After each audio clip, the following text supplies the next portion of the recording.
Bilang na mga natitirang araw para sa nalalapit na pagtatapos ng eskwela. Mga kaibigang hindi natin naakalain na magiging parte ng ating istorya.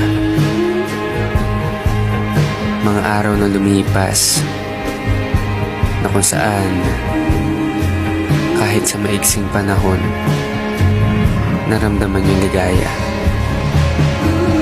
na hindi matutumbasan.